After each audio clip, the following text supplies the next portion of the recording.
majesty. Thank you, Father. Let all the earth rejoice. Let all the earth rejoice. As we stand in high, and darkness rise to hide, and trembles at his voice, and trembles at his voice. How great is our God? Sing with me, how great is our God? Oh, we'll sing how great is our God. Yes, Jesus. Age to age we stand, and time is in His hand, beginning and the end, beginning and the end. Now And my Father, Spirit, Son, the Lion and the Lamb, the Lion and the Lamb. How great is our God? Sing with me, how great is our God? And oh, we'll sing how great is our God.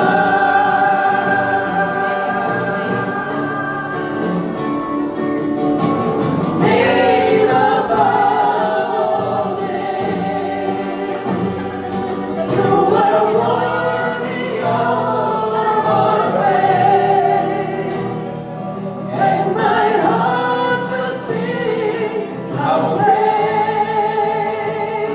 is our God.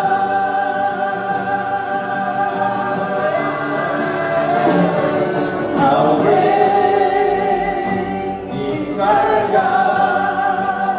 Sing with me, how great is our God?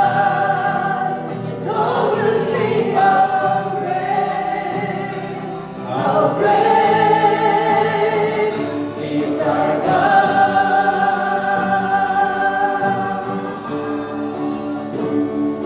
How great is our God?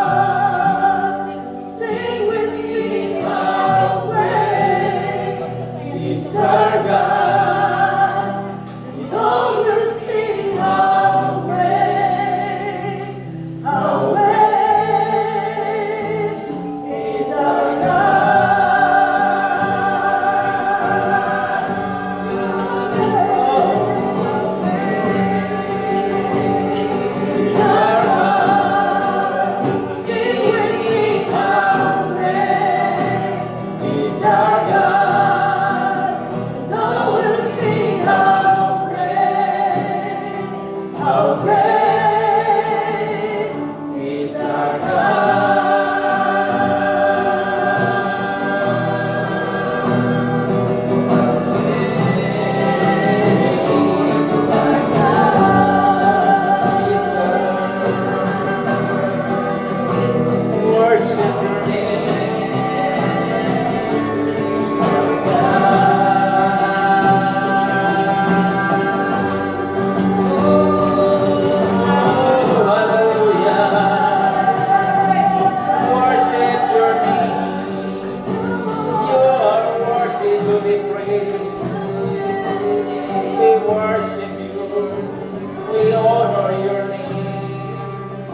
magnify you, Lord.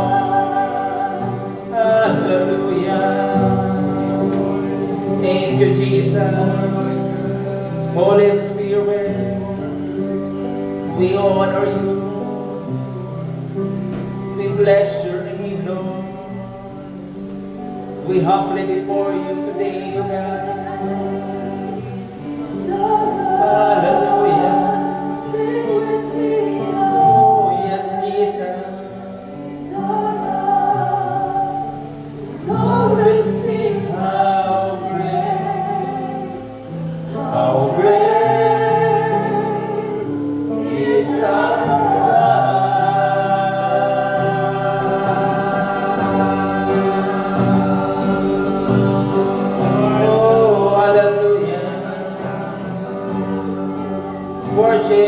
holy name. You deserve the highest praises and thanksgiving. Hallelujah. Oh, we honor you, Lord. Thank you, Jesus. Father God, we humbly before you. And we just want to acknowledge your presence in our midst. Thank you so much for all our Korean brothers who are giving their times, even their effort to meet your people here in our midst. Thank you so much, Lord God. Hallelujah. Yes, Jesus. Thank you. Pastor.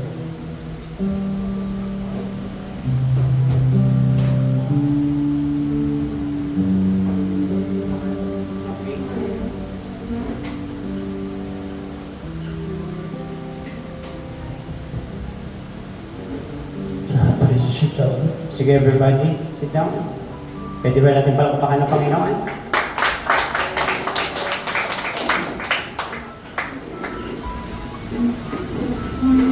Okay everybody, listen.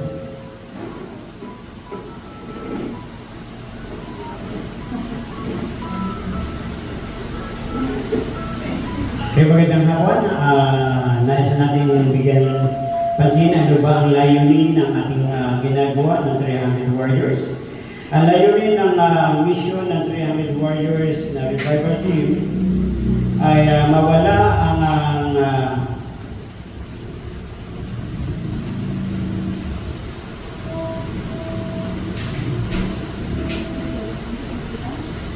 mawala ang mga pampublikong pagsamba ng mga Kristyano sa buong mundo dahil sa COVID-19. Mga panahon na yun, bawal talaga mayroon mga face-to-face. Now, sabi po ng ating likod, ako ay dumulog sa Diyos na may panaghoy at panalangin. Ang aking panalangin ay ibigay ng Diyos ang dakilang utos na baguhin ang maling espiritual na pundasyon ng mundo. Bilang pagsunod ng tawag na ito, ay sinimulan ko ang Church Prayer Meeting na mag-isa upang ipanalangin ang bawat bansa at mamamayan sa buong mundo. Ang 300 Warriors Revival Team Church Prayer Meeting ay may layunin na magtatag ng mga sangay sa iba't ibang bansa. Kaya kung mapapasin tayo, meron tayong Korea, meron tayong Macau, at may ibang other country pa tayo. Na namatiyak ang makapangyarihan tunog ng panalangin na hindi mapuputol ng bawat lansangan ng mamamayan at upang baguhin ang mga spiritual na lupa sa buong mundo. Ang bawat sangay ay kailangan magtunda ng isang partikular na araw at oras sa bawat isang linggo para sa Church Prayer Meeting. Kaya meron tayong date. Ayan po, meron tayong Tuesday, 8 p.m. na tayo po dapat ay sabay-sabay yan. At kahit na mag-isa na ginagawa ko, kikilos ang Diyos upang magdulot ng isang kahangahangang pagbabago sa Pilipinas. Ang papel ng bawat sangay na ipalaganap ang apoy at init ng panalangin ng bawat komunidad. Everybody say amen. Ang bawat leader ng sangay ay kailangan tuparin ang kanilang pangako sa Panginoon na oras ng panalangin nila sa pamamagitan ng paglalagay nila ng oras ng kanilang panalangin. At habang tayo ay dumadagdag at tayo ay dumarami, ang iba ay sabay-sabay na nanalangin upang ang panalangin ay para masabi na ito ang pundasyon ng kilusan ng bawat isa ng miyembro ng 300 Warriors ng kilusan ng pananalangin sa Panginoon. Ang mga bawat pinuno ng tanggapan ng bawat church, bawat city na kinalalagyan nito ay bumibisita ang ating team upang tayo po ay kanilang kasamahan sa panalangin. Sa oras na tinakda bawat isa sa atin ng Church Prayer Meeting ay tiyakin ang panalangin na patuloy na lumalago at suportahan ng mga leader ang bawat grupo. Kapag ang punong tanggapan at ang mga sangay ay dapat na tinutupad ang kanilang mga pangako, sa third prayer meeting ay magaganap ang muling pagbabangon ng apoy ng pananalangin at magliliyab ng buong panalangin para sa Panginoon sa buong Pilipinas at sa ibang panig ng mundo. Ang kwalifikasyon ng bawat pagsali sa 300 Warriors Revival Team ay ang tanging ang kahalagahan ay maging magpakumbabang mandirigma sa pananalangin na ito po ay international na pambuong mundong kilusan na mahigpit na ipinagbabawal ang mga doktrina o sekta, kaya wala tayo, hindi natin pinag-uusapan ng mga denomination na pinag-uusapan natin, sama-sama tayong nananalangin para sa ating Panginoon. Everybody say Amen. No? Ang mahalagang kwalifikasyon ng isang kasapi nito ng 300 Warriors Revival Team ay yung puso na malusog ang pananampalataya sa Panginoon at higit sa lahat, may bababang loob para lumapit sa Panginoon upang manalangin. Everybody say Amen. Maraming salamat at magandang hapon po sa inyo lahat.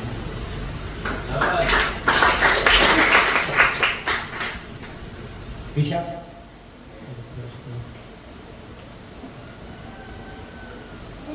Dito po kayo.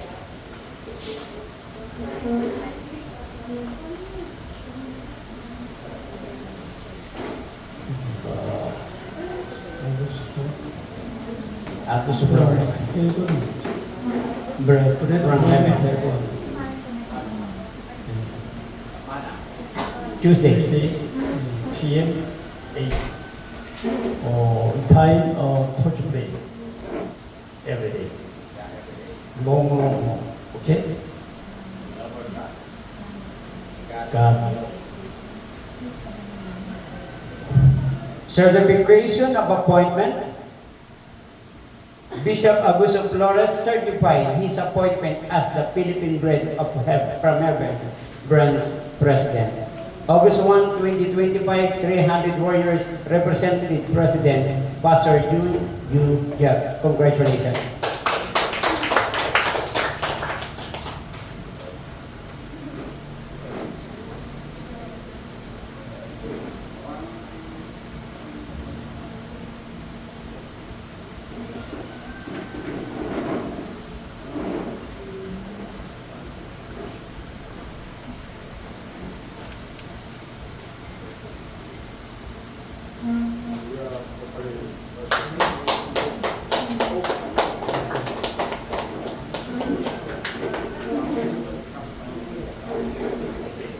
Lahat po ng pastor ay lumapit po tayo upang sama-sama natin ipanalangin.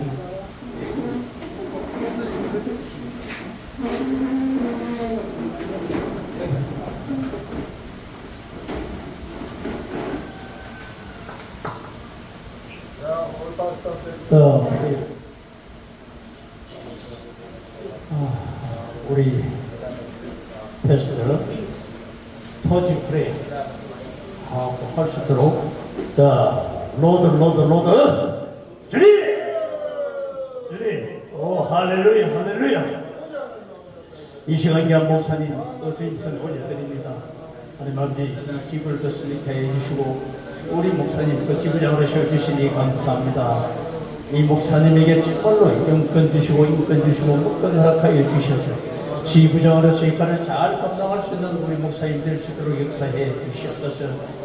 주님 한 걸음 나갈 지금보다 정말로 주님의 인도하심을 구합니다. 성령님의 도우심을 구합니다. 주님 인도해 주시고 오로지 하나님께만 영광이 될 수 있는 우리 지부와 우리 목사님의 사역과 모든 봉사가 될 수 있도록 역사해 주시옵소서. 하나님 아버지 감사합니다. 참 좋으신 하나님 아버지 감사합니다. 대한민국 목사님 하나님 손을 올려드립니다.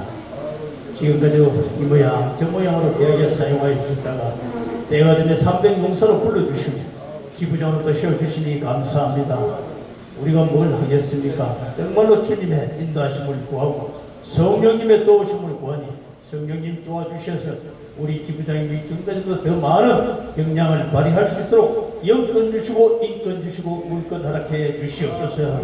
이 지역을 감당하고도 남는 정말로 십자가의 분명으로 역할을 잘 감당할 수 있는 우리 306사를 열심히 감사를 드립니다. 한글마다 나갈 때 이 지역이 변화되고 라구나가 변화되고 필리핀이 변화되는 놀라운 역사가 이 지구 때문에 일어날 수 있도록 역사해 주시옵소서. 모든 것 주님께 엎드려갖고 우리 주 예수 그리스도 이름으로 감사하며 기도드립니다. 아멘. 아멘. 아멘.